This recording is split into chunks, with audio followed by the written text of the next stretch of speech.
A heavily armed team of elite Nazi commandos lands on the coast of America, immediately opens fire and disappears into the night, leaving behind a death toll of 6 people and 8 injured. Soon, explosives begin to detonate all across New York City, causing panic and terror among the civilian population. For the next few days, the city is in lockdown while police and military forces search for the perpetrators. They're never found. The whole affair is covered up and swept under the rug. It sounds like the plot of a Hollywood movie, but it actually happened, and it was probably the most audacious military operation ever attempted.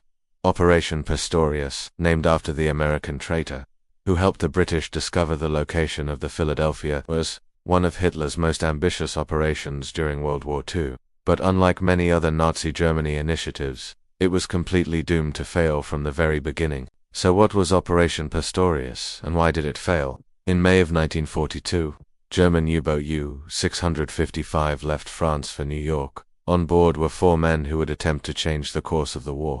Their mission: blow up several key targets in New York City and then return to Germany. The men were members of the Brandenburgers, an elite Nazi commando unit trained in guerrilla warfare tactics. If the mission was successful, they would open a second front in America and help Germany win the war. The idea of attacking the United States had been floating around in Nazi circles since 1938, when World War II began. The US was seen as being neutral and not much attention was paid to it.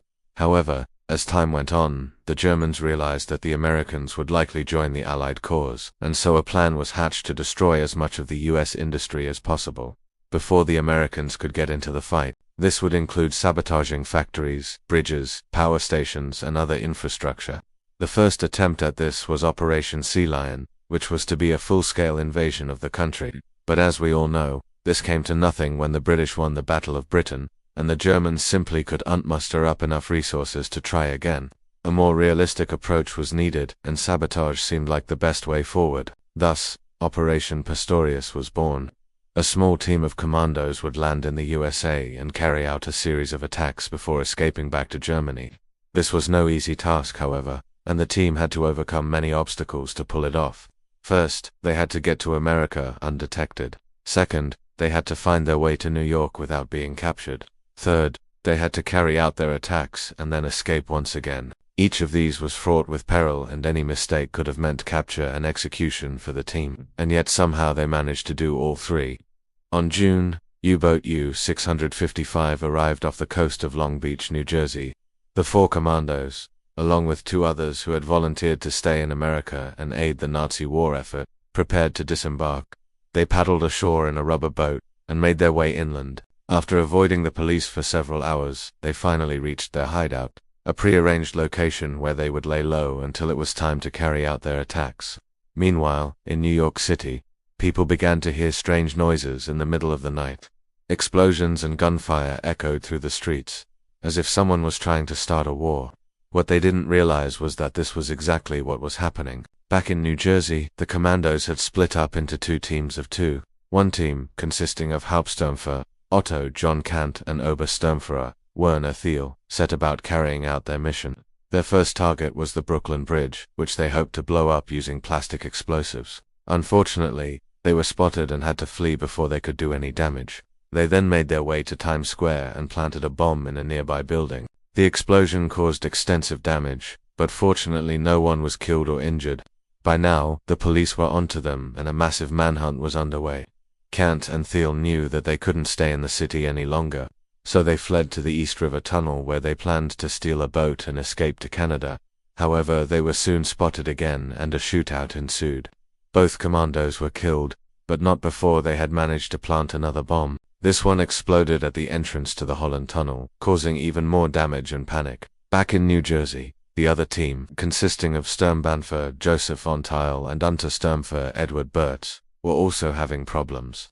They had intended to assassinate the governor of New York, but he had left town unexpectedly. With their mission aborted, they decided to head north and try to make it to Canada. However, they were soon picked up by the FBI and taken into custody. So why did this daring mission fail? Well, there are a number of reasons. First, the commandos were extremely inexperienced. This was the first time that any of them had carried out an attack on enemy soil. Second, they had virtually no support from the local population. Although there were some sympathizers, they were in the vast minority. Third, the American authorities were able to mount a massive manhunt because they had plenty of warning. The Germans had been sloppy and the FBI had managed to intercept several messages detailing the plot. Finally, the Germans underestimated their enemies. The Americans were able to adapt and respond to the changing situation very quickly. They were also much better equipped than the commandos. Nonetheless, Operation Pastorius was one of the most audacious military operations of the war, and it remains a mystery to this day how the commandos managed to evade the authorities for so long. Some believe that they were aided by a spy within the FBI, while others think that they simply got lucky. Whatever the truth, Operation Pastorius was a complete failure, but it remains an important part of World War II history. After their capture, von Thiel and Burrs were imprisoned in Atlanta and later executed. Kant and Thiel's bodies were recovered and given a hero's funeral by the Nazis. In the aftermath of the attack, the Americans were determined to find and punish those responsible, but as time went on, the investigation grew cold and the case was eventually closed. For decades, the only evidence of the operation was a faded photograph of the 4 commandos standing on the deck of the U-boat that brought them to America. However, in recent years, several documents relating to the case have been declassified and made available to the public.